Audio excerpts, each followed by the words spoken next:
हरि ओम तत्सत ओम परम ब्रह्मणे नमो। हरे कृष्ण। जय श्री राधे राधे राधे।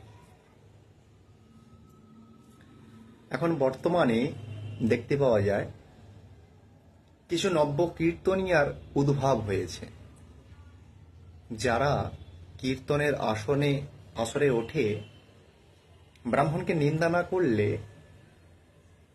মনে হয় কীর্তনটা সম্পূর্ণ হয় না। এইরূপ ভাবে ওরা চিন্তা ভাবনা করে কীর্তনের আসরে ওঠে। কিন্তু আবার অনেক কীর্তনিয়ার মুখে শুনতে পাওয়া যায় যে ব্রাহ্মণকে দিয়ে পুজো করাবেন না, ব্রাহ্মণকে দিয়ে পুজো করালে নরকে যেতে হয়। অনেক নব্য কীর্তনিয়াদের মত। আমার মনে হয় যে সকল কীর্তনিয়ারা ওই বক্তব্য প্রকাশ করেন ওনারা মনে হয় ধর্মশাস্ত্র মনে হয় পড়েন না। যদি ধর্মশাস্ত্র পড়তো তাহলে মনে হয় ব্রাহ্মণকে সম্মান করত। তার থেকেও বড় প্রমাণ হচ্ছে যেই নাম গোলকেতে গোপনেতে ছিল, নিতাইয়ের করুণাতে ধরণীতে এলো। এই যে হরিনাম মহামন্ত্র দাত্রিংশত 16 নাম 32 অক্ষর যে হরিনাম মন্ত্র, এই হরিনাম তো গোলকে খুব গোপনে ছিল, নিতাইয়ের করুণাতে ধরণী বুকে এলো। তাহলে যিনি কলির উদ্ধার হেতু গৌরাঙ্গ মহাপ্রভু প্রচারিত হরিনাম সংকীর্তন, গৌরাঙ্গ মহাপ্রভু কিন্তু একজন ব্রাহ্মণ বালক ছিলেন।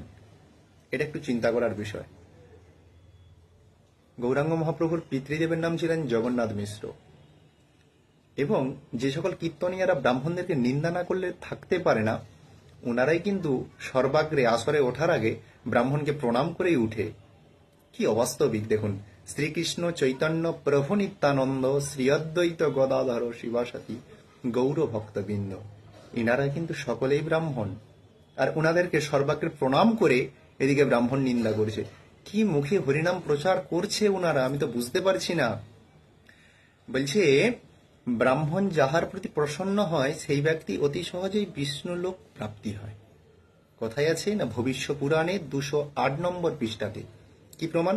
না জৈষ্য বিপ্রা প্রসীদন্তি তৈষ্য বিষ্ণু প্রসীদতে তস্মাদ ব্রাহ্মণ পূজায়াং বিষ্ণুস্ত্বং ইয়াতি তৎক্ষণাৎ যস্মাদ বিষ্ণু মুখাদ বিপ্রং সমদ্ভূত পুরাদিজা বেদাস্তৈব সংজ্ঞাত্বা সৃষ্টি সংহার হেতব তস্মাদ বিপ্রোপমুখে বেদশ্চাপিতা পুরুষেণ হি পূজার্থং ব্রহ্মলোকানাং স্যজ্ঞানোথো ধ্রুবম।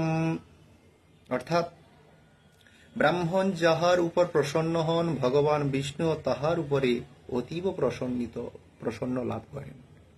এই কারণে ব্রাহ্মণের পূজা করিলে বিষ্ণু তৎক্ষণাৎ প্রসন্ন হয়, এ বিষয়ে কোনো সন্দেহ নাই।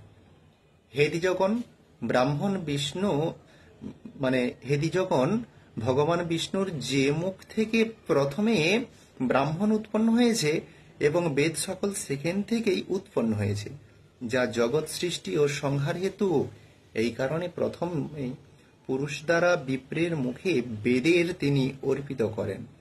সকলের জ্ঞানার্থে নিশ্চিত রূপে বেদের সমর্পণ ও ব্রহ্মলোকের পূজনীয়। তাই ব্রাহ্মণকে কখনোই নিন্দা করে বড় হওয়া যায় না। বলেছে যে ব্রাহ্মণ হচ্ছে স্বয়ং ব্রাহ্মণ ও নারায়ণ স্বরূপ, ব্রাহ্মণ হচ্ছে সাক্ষাৎ নারায়ণ স্বরূপ, এ বিষয়ে কোনো সন্দেহ নাই।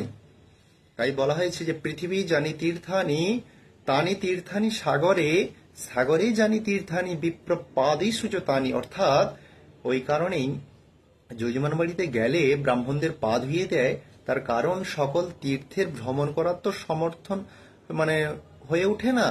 সেই সকল তীর্থের জল পাওয়ার জন্য একটি ব্রাহ্মণকে প্রদপ্রক্ষালন করাতে হয় বা ব্রাহ্মণের পা ধুইয়ে দিতে হয়।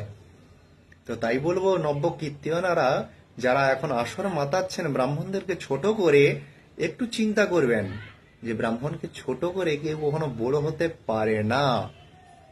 তাই রামকৃষ্ণ কথামৃততে একটা কথা আছে, যদি ছোট শিশু কোলেতে উৎসাব করে দেয়, তাহলে আমি তাকে কি ফিরিয়ে দেব? না, ব্রাহ্মণের প্রতি এত অত্যাচার হচ্ছে, হোক, তথাপি ব্রাহ্মণ বিনয়ী বলে সমাদরে সব সহ্য করছে। ব্রাহ্মণ যদি উগ্র হতো তাহলে পৃথিবী প্রলয় হতো।